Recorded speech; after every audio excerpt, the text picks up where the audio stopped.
Hi, friends. Host Eric here.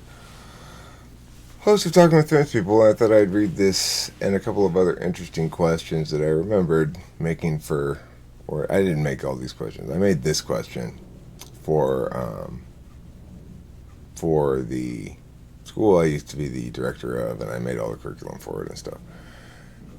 Um, but interestingly, this question I may have made it correct, but I based it on something I remembered somebody giving me as a question when I was in fifth grade. So it goes to show you SI and NE working together there. Handout 2, Who Should Go, version 1. The year is 2064, and scientists have finally mastered cryogenics. This means that people can be frozen without any harm. For example, if you were to get frozen today and then thawed out in 10 years, you'd emerge at the same age and health, and to you, the wait would seem to have just taken a second. This is very useful for long voyages. Scientists have also identified a planet in a distant galaxy that can support life. In fact, it's just like Earth, only without any people. The Earth Federation, which governs all the different countries of the Earth, has decided to colonize the planet.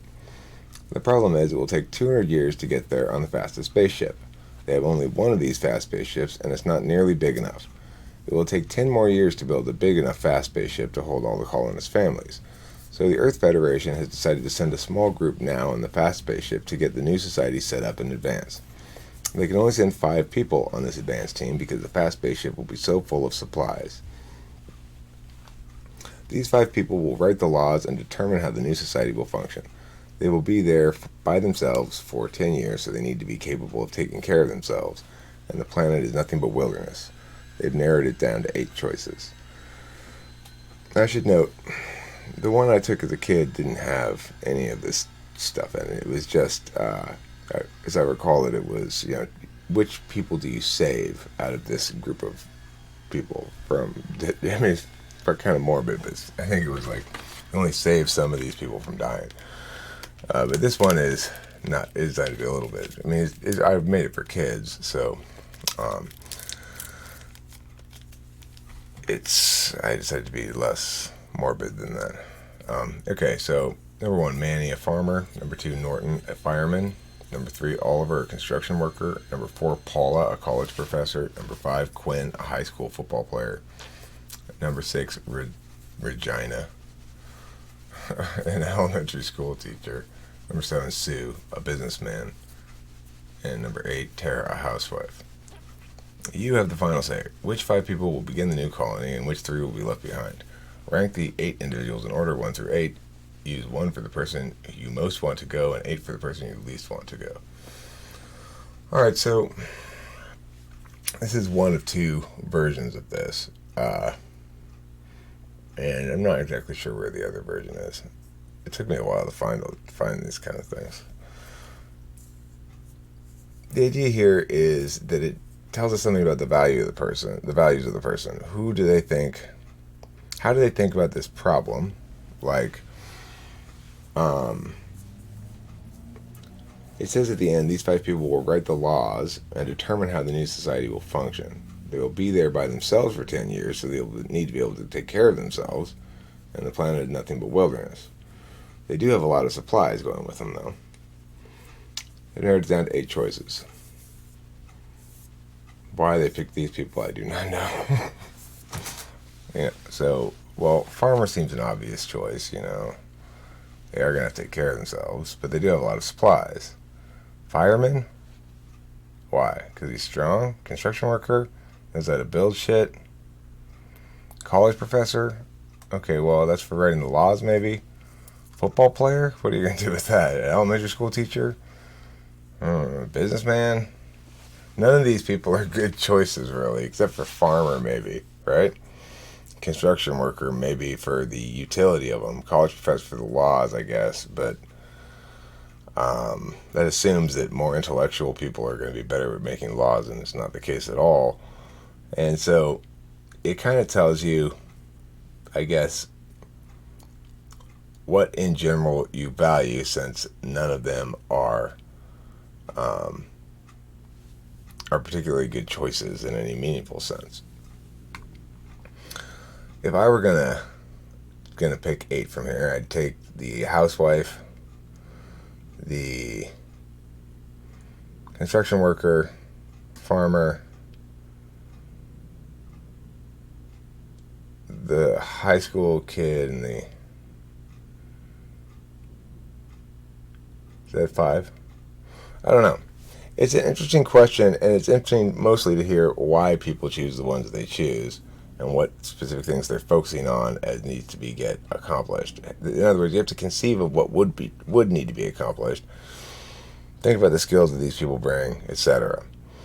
Now, if I were to rewrite this question for adults and for cognitive functions, I would change these entirely. So I may end up rewriting it for that, but it's an interesting question even as it is, and probably be quite revelatory about people's cognitive function stacks and stuff like that. This is handout 2. What was handout 1? Oh, this is the Crocodile River story, which I told in another thing last night or the night before, whenever that was. Alright, so this one. This is an interesting question, and see how people answer it. A girl is taken to a carnival by her dad. It's her 10th birthday, and he promised her that she can choose any 5 rides. But as they approach the gate, he discovers he's forgotten his wallet. This is the last day of the carnival, and it's too far to go home. He comes back before it closes. He counts all the change in his pocket and tells his daughter he has enough money to pay the entrance fee, and they can go inside and look at all the exhibits in the parade, but there won't be any money for rides. Or she could lie about her age and say she's still 9 and get in for half price, which would leave enough money for the 5 rides. They walk to the gate, and the ticket seller asks the girl, "How old are you?" What should she say? What would you do in this situation, and why? It's a good question, right? I mean, my answer is, you tell the girl, just tell him you're 9. You know, I would say that to the girl. And I'm pretty persnickety about that kind of stuff. Like I am sort of rigorously honest about all that kind of shit, but I would do that. I mean, I didn't make up this question, by the way. This I got from a book. I might have altered it slightly. Altruism. What's the honesty question going to tell you? I would say, I don't know who would answer that question. Don't lie. I guess, like pastor personality probably would. Pastor personality would say, nope, sorry, but we're not going to lie about this. There are lots of kinds of things like that where I would be the same. But in this particular instance, it's so set up for like, who cares? It's, you're a day older, right? It's so... But of course there's the path to hell, perhaps. I don't know.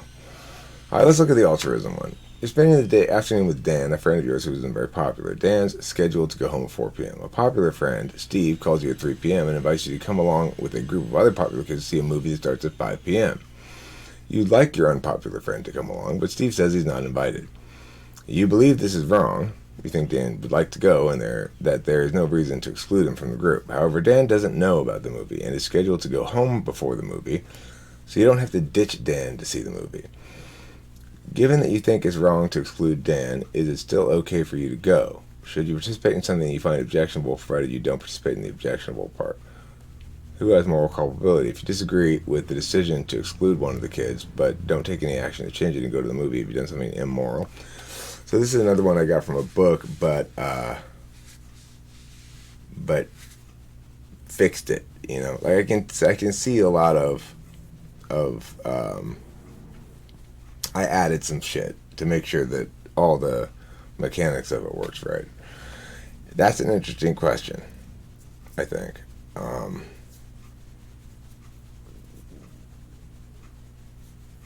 Because my first response is, and thinking about it is, well, why do I want to go to, obviously this is for kids, but why do I even want to go to the movie with Steve if Steve's such an asswipe?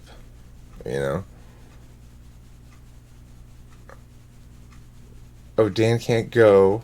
Why? Is he not good enough for you, Steve? But the thing is, I can also imagine circumstances where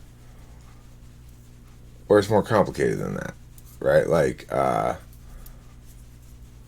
maybe Steve has an issue with Dan beyond just the fact that he's not popular. I mean, if we think about it for adults, uh, you could still imagine that happening. There wouldn't be like this popular unpopular thing going on, but you can still imagine one of your friends saying, I don't really like that person. I don't want to go with them, and I just want to go to the movies with you." And that's a normal thing for. I mean, it's like you don't expect as you get older to include everybody all the time and everything. So it's a tricky question, but if we try to put ourselves in exactly the situation as it says here, I guess my first reaction is I don't want to go to the movie with Steve, probably. Um, but I don't think there's any moral culpability there. I don't think I have any responsibility to Dan. So I think that how people parse out this question and explain it might be a good way to explain FI. And, or it might be a good way to test FI, like, get some sense of it in a person. If they say shit like, of course I wouldn't go, and um, I don't want to be friends with Steve anymore for sure. I mean, it's kind of my take on it too. Like, I don't like Steve, but um, an FI person is going to probably parse that question a lot less intellectually, maybe. I'm not sure. Animal rights. Your sister is very sick. The only way to save her is to inject many kittens with the illness she has and experiment with various medicines to see if they will work. What should the doctors do to animals have a right to life? We justified in using them in experiments and eating them. I would have added here, should have added, didn't apparently. There's a I don't know, like 32% chance that, I mean, I don't know how you'd establish this probability, but that this is going to work in time to save your little sister. Or that it's going to, you'd say that there's a real chance it'll save your little sister. How likely, it's hard to say, but it does make logical sense that if we were to do this, based on what we know now, that there's a decent chance we could figure out how to solve this problem. Well, I mean, the thing is,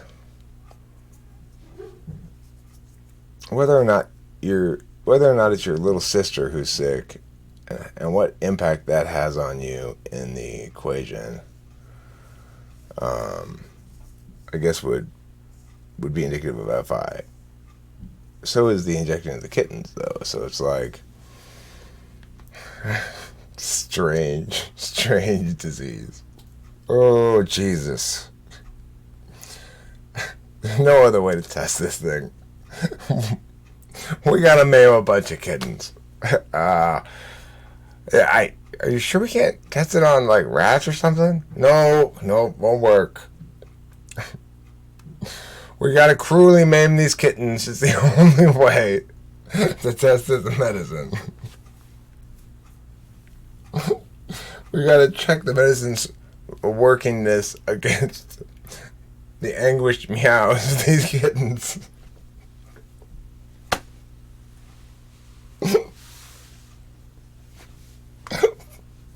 Okay. So those are those questions. I think that's it for the questions. Oh, obedience and authority. These are a couple more questions. I probably shouldn't blow them all on one video, but whatever. Obedience and authority. You are in an art class at school. The teacher tells the class that today each student is to paint a painting of their best friend in the class. The class is uncomfortable with this, and one student points out to the teacher that some kids will have lots of kids painting them, and other kids won't be chosen at all. The teacher insists that this is what the students should do. Almost all the students don't want to do this. What should you do? Is it disrespectful to disagree with your teacher? With your parents, your friends? Could you disagree and still be respectful? This I didn't write. This is somebody else wrote this.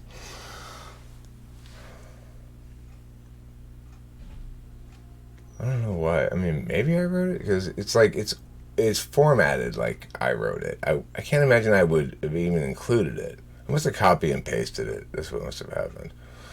Suppose there's an experience machine, which could give you any experience you desired. Your brain would be stimulated when hooked up to the machine so that you would think and feel that you were doing anything you wanted to. Playing on a Major League Baseball team, being a famous actress, skiing on a fabulous mountain, part of a rock band, writing a great novel, etc. You won't be aware of it when you're hooked up to the machine. You'll think it's actually happening. Would you map out the rest of your life and then hook up to the machine for life? I don't know what kind of cognitive function revelation that would have. And then the last question, and I'm going to end this video. Once there was a robot named Algernon who, like all robots, occasionally needed a tune-up. One by one, all of his parts were taken off and replaced until none of his original parts were left. One day, the robot company gathered together all of the original parts that had been taken off of the robot, cleaned them all up, fixed them if they were broken or whatever, and created a new robot using all of the original parts, and named that robot Algernon. One day, the two Algernons ran into each other at the mall, and an argument ensued. Which of the two robots is the real Algernon? So, this is an interesting question because, I mean, it's a question really about consciousness and whether or not it creates distinct identity. It assumes that consciousness can be retained through the replacement of all of the original parts.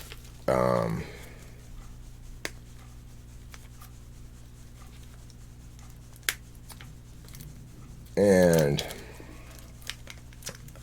I mean, if you imagine instead of robots, it's people. If you imagine all of your original body parts being replaced with a replacement arm, let's imagine a society in which everybody is born. When they're born, they also birth a mindless clone of you. It's just meat. It's just a body. It has no brain in it, but it grows the same rate of growth as you. So that if you lose an arm or something, you can take one off of the clone and put it onto your body. Now, it'll only give you one extra of everything, but let's imagine you're horribly, horribly injured and they transplant your brain into the clone. And that successfully works, and so you're you again with a new body. Would you be the original you, or the dead body be the original you? Well, you would. The next stage there, though, is where this thing requires it to be a robot, right? Because it's saying you have a clone that has the same brain as you as well. And in order to have the same brain, you'd have to have the same experiences, because consciousness is grown, not made. Consciousness is expressed across time. It's not a construction of various parts creating a synergy that can be duplicated, as far as I can tell, in my thinking, in my armchair philosophizing. I want to say this as well. Armchair philosophizing is not all armchair philosophizing is equal. And this is one of the realities of the internet and thinking and stuff in general, is that there's a big sense that among some people that you can dismiss the class of armchair philosophizing. And there's another sort of assumption amongst people that because it's armchair philosophizing, anybody can do it equally well. It's not the case at all. It requires a lot of